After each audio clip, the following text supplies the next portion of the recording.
Hai semuanya, terima kasih sudah klik video ini dan selamat datang di Story.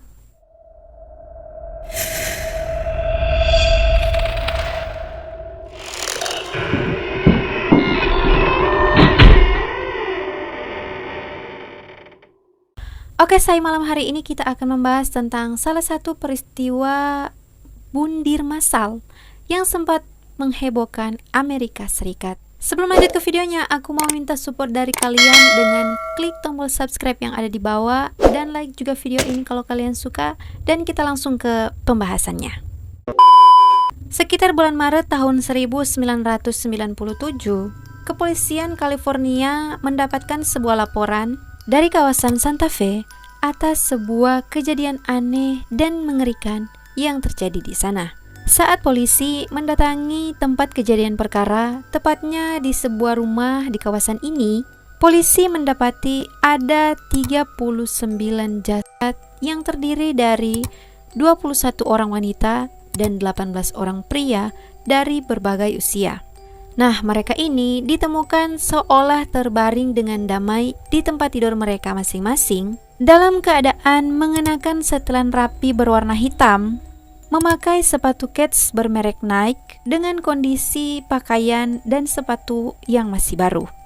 Dan pada wajah sampai ke bagian dada mereka ditutupi dengan kain persegi yang berwarna ungu.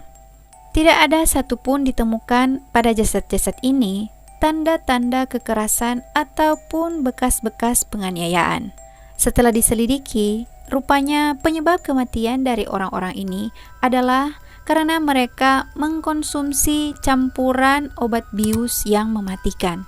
Pada lengan mereka juga terdapat ban yang bertuliskan Heaven's Gate Away Team.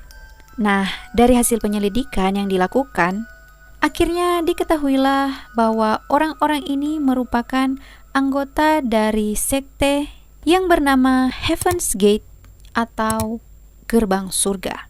Heaven's Gate atau Gerbang Surga ini merupakan kelompok yang didirikan oleh seorang yang bernama Marshall Applewhite dengan pasangannya yang bernama Bonnie Nettles.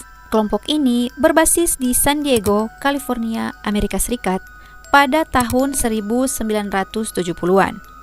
Nah, para kelompok ini mempercayai bahwa mereka ini ditakdirkan untuk pergi ke dunia lain, di mana mereka akan melampaui tingkat berikutnya dalam evolusi manusia dengan cara memisahkan jiwa dengan fisik mereka alias kematian. Oke, sebelum kita membahas lebih jauh tentang alasan mengapa anggota kelompok ini merenggut nyawa mereka sendiri secara massal, kita akan bahas dulu tentang pimpinan dari sekte ini. Marshall Herb Applewhite Jr. lahir pada 17 Mei tahun 1931 di Texas, Amerika.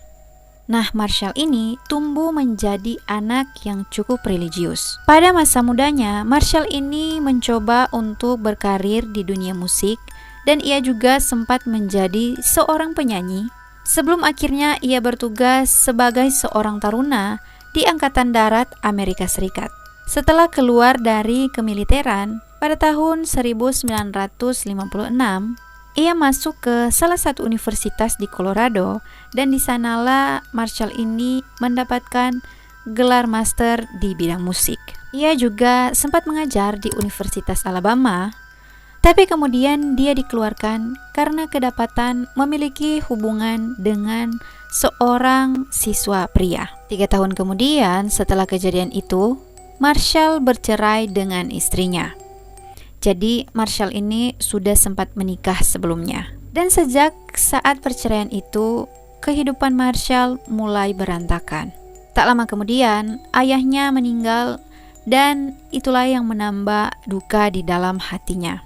Ditambah lagi, Marshall ini juga memiliki hutang yang banyak, yang akhirnya membuat dia mengalami depresi yang berat. Makanya kita jangan kebanyakan kalau ngutang. Kalau bisa ya pinjam dulu 100. Nah, 1 tahun kemudian si Marshall ini bertemulah dengan seorang perawat yang bernama Bonnie Needles. Dari pertemuan inilah mereka kemudian menemukan adanya kesamaan dari antara mereka berdua ini. Nah, si Marshall ini bilang sama Bonnie kalau kok rasa-rasanya aku sudah mengenal kamu sangat lama, jauh sebelum ini. Sepertinya kita berdua sudah saling mengenal di kehidupan sebelumnya. Nah, si Marshall ini juga percaya kalau pertemuan antara mereka berdua ini sudah diramalkan oleh makhluk luar angkasa, bahwa mereka berdua ini mempunyai tugas ilahi. Nah, Marshall dan Bonnie ini mempercayai hipotesis astronaut kuno yang mengklaim bahwa makhluk luar angkasa telah mengunjungi manusia di masa lalu dan menempatkan manusia-manusia di bumi, lalu akan kembali untuk mengambil orang-orang yang terpilih. Nah, hal inilah yang membuat mereka berdua berpikir untuk mendirikan kepercayaan mereka ini dan berjalan mencari orang-orang yang mereka sebut terpilih. Nah, pada tahun 1973, Marshall dan Bonnie ini berjalan keliling Amerika untuk menyebarkan ajaran mereka ini, tapi mereka berdua ini cuman dapat satu orang pengikut aja waktu itu. Pada tahun 1975, Marshall ini ditangkap karena tidak mengembalikan mobil sewaan dan kemudian ia dipenjara selama 6 bulan. Lah, gimana sih? Di dalam penjara, ia semakin mengembangkan kepercayaannya ini.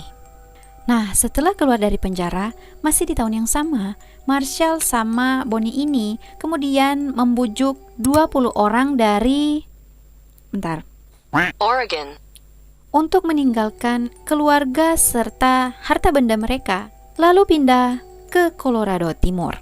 Nah, kepada 20 orang ini, mereka berdua berjanji bahwa pesawat luar angkasa akan datang dan menjemput mereka menuju ke surga. Mereka berdua juga bilang ke orang-orang ini kalau sebenarnya tubuh manusia itu hanyalah sebuah wadah yang jika mereka meninggalkan wadah ini akan membuat mereka naik ke tingkat yang lebih tinggi. Tapi sayangnya pesawat luar angkasa yang mereka nanti-nantikan tidak kunjung datang. Bahkan Bonnie meninggal dunia pada tahun 1985. Nah, sekte ini sempat meredup, namun kembali muncul pada awal tahun 1990-an dan si Marshall ini kembali merekrut anggota baru.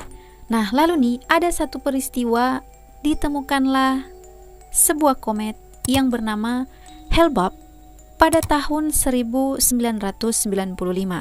beserta dengan rumor tentang adanya pesawat ruang angkasa. Nah, sejak saat itu, para anggota dari Heaven's Gate atau gerbang surga ini, terutama pemimpinnya si Marshall, kemudian merasa semakin bersemangat dan kayak ngerasa yakin banget gitu kalau pesawat ruang angkasa yang mereka nanti-nantikan sementara on the way ke bumi. Mereka percaya bahwa pesawat ruang angkasa ini sedang bersembunyi di balik komet Hale-Bopp dan akan datang untuk menjemput mereka serta membawa mereka menuju ke planet Utopia. Pada bulan Oktober tahun 1996, Marshall ini menyewa sebuah rumah besar di kawasan Santa Fe dan mengajak para anggotanya untuk pergi ke sana bersama dengan si Marshall. Marshall menganjurkan pantangan seksual kepada anggotanya. Jadi, selama mempersiapkan diri, para anggotanya ini dilarang untuk berhubungan badan. Bahkan nih, si Marshall sendiri bersama dengan ketujuh anggota pria lainnya, mereka melakukan pengebirian melalui operasi. Di tahun yang sama ini juga, kelompok ini mempelajari tentang komet Hale-Bopp dan rumor tentang pesawat luar angkasa yang mengikutinya. Mereka menyimpulkan pesawat ruang angkasa ini akan mengantarkan jiwa mereka ke planet lain dan menemukan tubuh baru di tempat itu. Pada tahun 1997, komet Hale-Bopp yang ditunggu akhirnya akan melintas di dekat bumi sebagai bagian dari orbit matahari selama 4.000 tahun. Dan peristiwa ini merupakan peristiwa astronomi yang paling menakjubkan selama abad ke-20.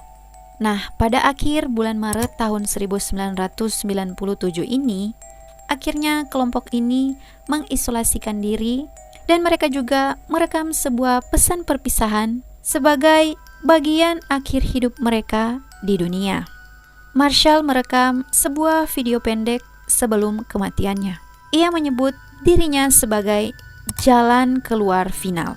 Dan para anggota kelompok ini mengatakan, Kami dalam seluruh kejujuran benci dunia ini. mereka melakukan aksi bundir secara bergiliran, di mana setelah meminum campuran obat bius, mereka memasangkan kantung plastik di kepalanya dengan tujuan untuk membuat sesak nafas. Setelah meninggal, anggota lain yang masih hidup akan mengatur dan merapikan jasad serta menutup wajah dan setengah tubuh jasad itu dengan menggunakan kain persegi berwarna ungu. So itu dia tadi cerita kita hari ini. Gimana menurut kalian? Apakah yang salah dari orang-orang ini? Mungkinkah mereka adalah orang-orang depresi sama seperti Marshall? Mungkin ada informasi lain yang gak sempat aku masukin ke video ini yang mungkin kalian ketahui. Silahkan komen tanggapan kalian di kolom komentar. Semoga kalian suka video hari ini. Jangan lupa untuk support channel ini dengan klik tombol subscribe yang ada di bawah dan like juga video ini kalau kalian suka. Dan sampai kita ketemu di video-video selanjutnya. Bye!